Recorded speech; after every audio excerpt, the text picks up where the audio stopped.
It was a move designed to put Beijing in a strategic bind. That same month, China was displaying its newest and most sophisticated aircraft carrier, the Fujian, carrying out highly publicized flight operations and catapult trials in the South China Sea. However, concealed in Subic Bay in the Philippines was the USS Ohio, one of America's most formidable submarines. And when it emerged at the very moment of China's showcase, it delivered an unambiguous message to anyone contemplating a challenge against the United States and its allies. No matter how commanding your surface fleet appears, it is what hides beneath the waves that holds true power. And the USS Ohio holds significant power. So, let's explore what makes the USS Ohio so unique, why its emergence triggered such alarm in Beijing, and how this maneuver highlights the precarious situation in the Indo-Pacific. The USS Ohio is an Ohio-class guided missile submarine, and it was among the first of its class to enter service. But even as the oldest vessel in the Ohio-class fleet, it remains one of the most powerful weapons platforms ever put to sea by the United States Navy. Initially commissioned in 1981 as a ballistic missile submarine intended to carry nuclear weapons as a deterrent in the Cold War, the USS Ohio itself was converted into a guided missile submarine between the years 2002 and 2006. This transformation was nothing less than extraordinary. The Navy took out the original 24 Trident ballistic missile tubes and substituted the bulk of them with launchers designed to hold up to 154 Tomahawk cruise missiles. This represents more firepower than the entire naval arsenals of most nations. Every Tomahawk cruise missile boasts a range of about 1,000 miles and is capable of hitting targets with surgical precision, whether they are fortified bunkers, command and control centers, or naval bases. But the capabilities of the Ohio are not limited to missiles. The submarine also functions as a deployment platform for U.S. and Special Operations Forces, especially Navy SEALs. 2 of its missile tubes were refitted into lockout chambers that can accommodate as many as 66 Special Operations personnel along with their gear. This transforms the Ohio from just a strike platform into a multi-role asset, capable of conducting clandestine operations far inside contested waters. What remained unchanged is the submarine's ability to hunt its targets in the open ocean. The vessel's nuclear reactor permits it to stay submerged for months at a time, constrained only by the need for fresh provisions for the crew and maintenance schedules. With a crew of around 155 sailors on its usual patrol missions, the Ohio can stay practically invisible whenever and for however long it chooses. This is precisely why its public surfacing was so impactful. When a submarine such as the USS Ohio comes to the surface in a foreign port, it is not out of necessity. It is because it intends to be seen.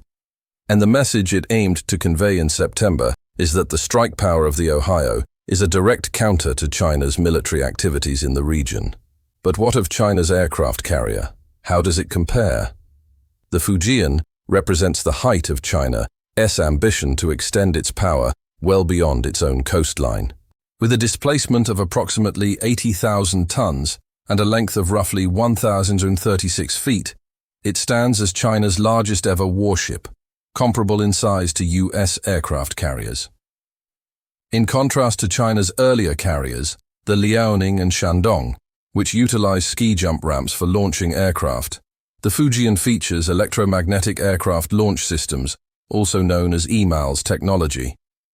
This system basically employs electric coils to generate a magnetic field on the aircraft's carriage. These magnetic fields are then layered to grow stronger in sequence, with each one increasing the pull on the hook. Once unlatched, the aircraft is effectively slung into the air, requiring the EMALS configuration to be timed with extreme precision to ensure smooth acceleration during the launch. EMALS enables the carrier to launch heavier aircraft, like those carrying greater fuel and weapon payloads.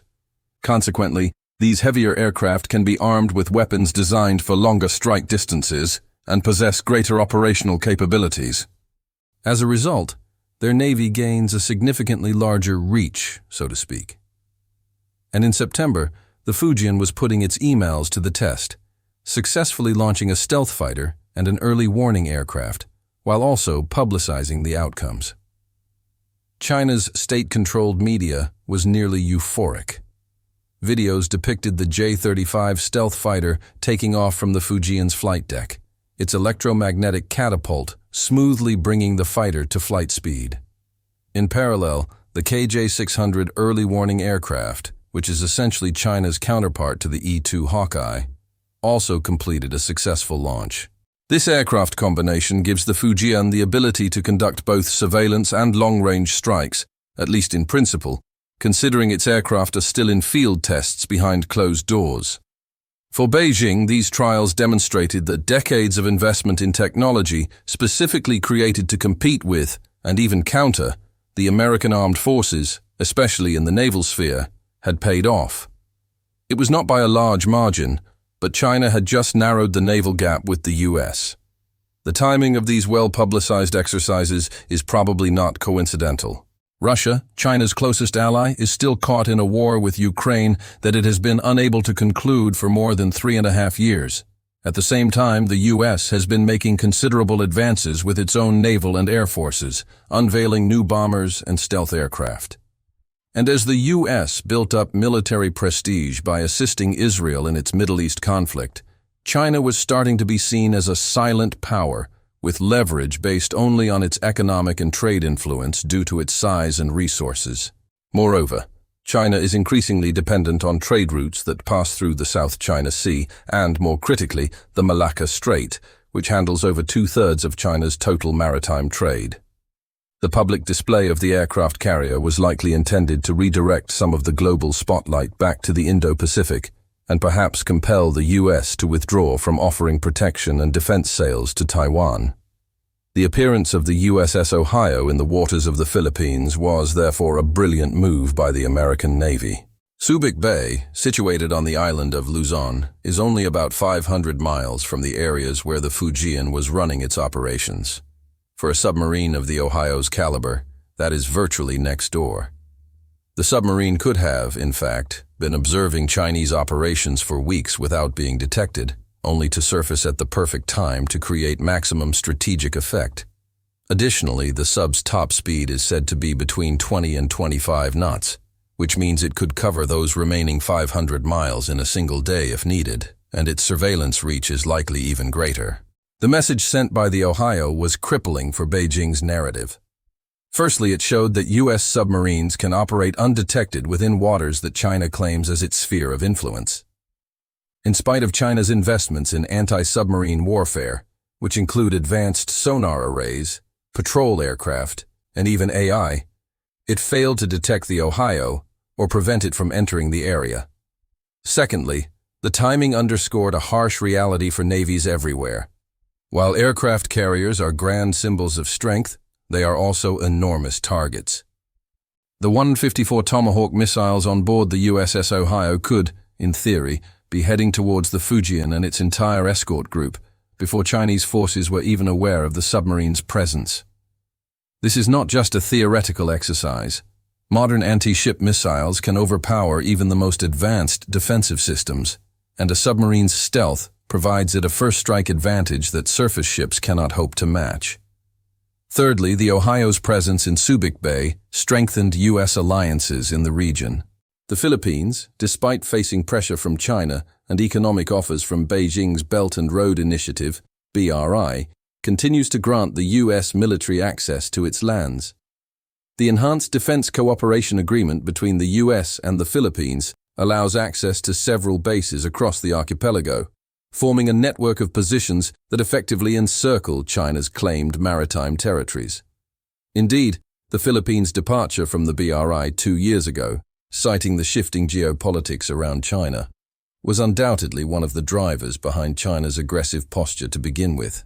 This is not the first instance of the U.S. deploying submarines to the Indo-Pacific as a display of power, and it will surely not be the last. The USS Minnesota was reportedly on patrol in the area in 2024. However, the Minnesota is a Virginia-class submarine, designed specifically for attacking enemy vessels or for literal area denial. It is a sniper hiding in the shadows.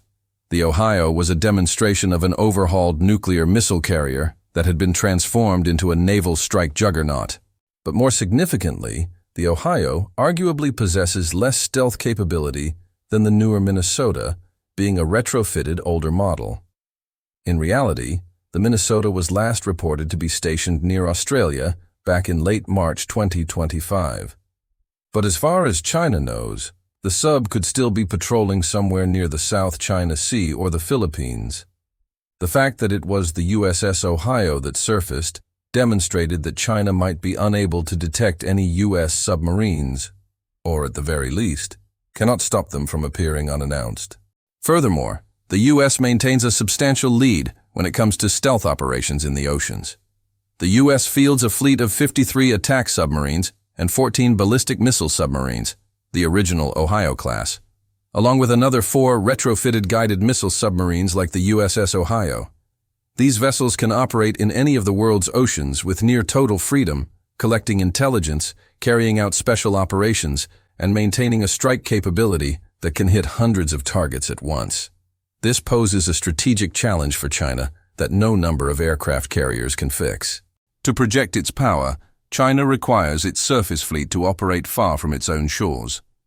But each one of those surface ships is susceptible to submarine attack, and China cannot ensure it can find U.S. submarines before they are in a position to strike. The USS Ohio incident also underscores a wider pattern in the Indo-Pacific military rivalry. China is pouring money into visible demonstrations of power: aircraft carriers, sophisticated fighters, and huge amphibious assault ships. These are impressive, look good in photos, and serve as excellent propaganda. The United States, on the other hand, continues to invest in capabilities that may not always grab headlines, but are fundamental in shaping the strategic landscape. Submarine technology, long-range precision strike weapons, distributed networks of bases and sensors, and space-based surveillance systems form a layered defense structure that is far more potent than any single platform. Next, let's look at what the USS Ohio signifies in practical terms. At any given time, U.S. submarines are spread across the Pacific Ocean, maintaining what the Navy refers to as a persistent presence. They have no need to publicize their locations because their strength lies precisely in their ambiguity. Potential adversaries must operate under the assumption that U.S. submarines could be watching and are always prepared to attack. This constantly keeps China on the defensive.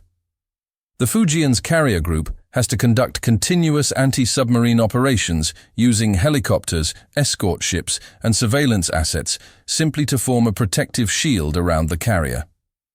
This drains more resources that China lacks, demands considerably more investment, and tarnishes the image of the Fujian as the ultimate solution to America's naval dominance. Then there are the Tomahawks mentioned earlier. The Ohio 8's capacity to carry 154 of these missiles means it can threaten targets deep inside Chinese territory.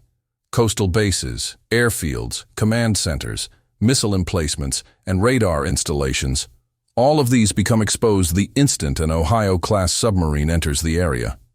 China's area denial strategy, which is centered on using long-range missiles to keep U.S. carriers at a distance, becomes much less potent when U.S. submarines can approach Chinese coastlines without being seen. There is also the fact that China remains significantly behind the U.S. in terms of raw technology. The Fujian is China's first carrier to feature EMALS technology, true, but even a year prior we saw numerous reports, which we detailed in another video, that it is not even close to the Gerald R. Ford aircraft carrier in terms of pure power projection, resilience, and technical integration. Furthermore, its operational fighters and support aircraft are still undergoing refinement and testing. The J-35 stealth fighter, though advanced, does not have the combat-proven history of the F-35C that flies from U.S. carriers, and has reportedly needed several engine and design modifications just to be functional. The KJ-600 has only been observed in occasional tests due to its complete incompatibility with China's prior aircraft carriers. In contrast, U.S. carrier operations are built on decades of institutional expertise, combat experience, and technological refinement. American carrier strike groups utilize sophisticated command and control networks that have been patrolling Allied waters for generations, having been involved in every major global conflict over the last 30 years. Even in the Middle East, the U.S. has used its aircraft carriers to establish mobile forward bases and prevent extremist groups from gaining control of critical naval choke points. The bottom line is this: The USS Ohio itself embodies a level of technology that China has not yet been able to replicate. Beijing has released footage of nuclear ballistic submarines, including the well-known 094-094A Jin nuclear model, which can carry both conventional anti-ship missiles and dedicated nuclear warheads, and is supposedly faster than the USS Ohio. However, since China does not seem to have tested these submarines far from its coast, it is yet to be determined how stealthy they truly are and whether they can evade U.S. surveillance. Additionally, the majority of China's attack submarines are diesel-electric, which makes them much louder and more demanding in terms of refueling and resupply compared to nuclear-powered submarines. This places the retrofitted Ohio in a league of its own, one that China may not know how to handle until it is too late. Beyond the immediate U.S.-China dynamic, the USS Ohio's appearance has major implications for Taiwan, as that small island is essentially the primary point of friction between the US and China with potential global repercussions. China has consistently declared its goal to reunify Taiwan with the mainland, using force if it must. The Fujian's carrier drills are likely intended, in part, to prepare for a possible blockade or outright invasion of Taiwan, offering the air cover and long-range support crucial for any amphibious assault on the island. However, any Chinese move against Taiwan would necessitate maintaining control of the seas surrounding the island and safeguarding vulnerable transport and amphibious ships during the most critical phase of the operation. This is precisely where U.S. submarines become indispensable. A small number of Ohio-class and Virginia-class attack submarines could potentially wipe out a Chinese amphibious force before it ever makes landfall in Taiwan. Each submarine could fire dozens of anti-ship missiles, establishing a layered defense that would be incredibly challenging for China to breach. Furthermore, Taiwanese recent efforts to bolster its own coastal defenses give it a porcupine strategy that China might find too costly to overcome before a prolonged conflict becomes detrimental to China's own economy. It is important to remember, just because China does not acknowledge Taiwan's independence, it does not mean it doesn't benefit from the island's industrial strength. Taiwan is the world leader in advanced microchips and has repeatedly had to refuse China the chance to acquire the latest models from the island. Nevertheless, China is a major importer of Taiwan's chips, which power the country's appliances and commercial tech. In 2022, China was the destination for over 40% of Taiwan's exports, primarily electronic components. While that trend shifted towards the US becoming a key partner in 2025, China still benefits from the island's proximity and its thriving microchip industry. This brings us back to China and the US continually trying to outmaneuver one another for control through military and economic influence in the Indo-Pacific. As both countries press on with their military modernization, the submarine domain is one area where the US's lead is likely to hold for the foreseeable future.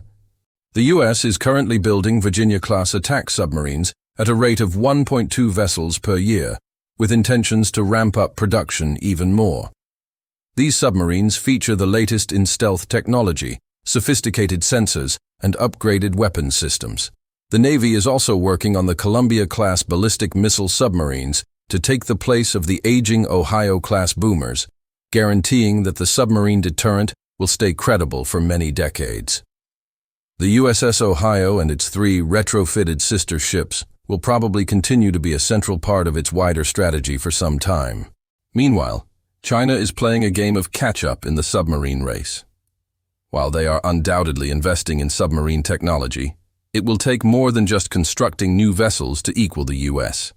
It will demand the development of the industrial base, the training of crews, the establishment of maintenance infrastructure, and the gathering of operational experience that enables the effective use of submarines. These are all fields where the US has an advantage of several decades. Furthermore, the geography of the Indo-Pacific is more favorable to US submarine operations. China's naval fleets must navigate through several key strategic choke points to get to the open sea, such as the Miyako Strait, the Bashi Channel, and the Malacca Strait. Each of these can be watched and, if required, controlled by US and allied submarines working in coordination with air and surface assets. To become a genuinely global naval power, China must be able to operate across all the world's oceans. Yet, to achieve that safely, it must be able to accurately detect submarines. But despite making various claims of doing so, China has offered no real proof of how close or how far behind they are in that respect. The September 2025 standoff between the USS Ohio and China's Fujian carrier group perfectly illustrates the current dynamics of naval competition in the Indo-Pacific. China is constructing a formidable surface fleet and achieving genuine technological progress. But the United States retains a firm grip on the domains that are most critical: subsurface warfare, long-range precision strikes, and the capacity to project power over vast distances without being seen. While China's carriers produce dramatic images and effective propaganda, it is the submarines that remain unseen that truly define the strategic balance. The appearance of the USS Ohio proved that even older models are still virtually invisible to both Allied and enemy detection systems, and that the U.S. will not treat aggressive moves in the South China Sea lightly. As tensions continue to brew in the Indo-Pacific and China carries on with expanding its military power, the competition between these superpowers grows more intense. But much like a game of chess, sometimes the most crucial moves are the quietest. Hundreds of feet beneath the ocean surface, Ohio-class submarines patrol unseen, prepared to attack at any moment. China can construct as many aircraft carriers as it wishes, but until it can solve its submarine problem, those carriers will remain vulnerable, with their crews perpetually wondering if an American submarine is hiding below them. Observing, waiting, and ready to remind Beijing that in the depths of the Pacific Ocean, the United States Navy still holds supremacy. Thanks for watching. If you want to learn more about the Fujian and how it measures up against American aircraft carriers, check out this video. And to keep informed on geopolitics and new advancements in military technology and capabilities from around the world, subscribe to Warzone Party for daily videos.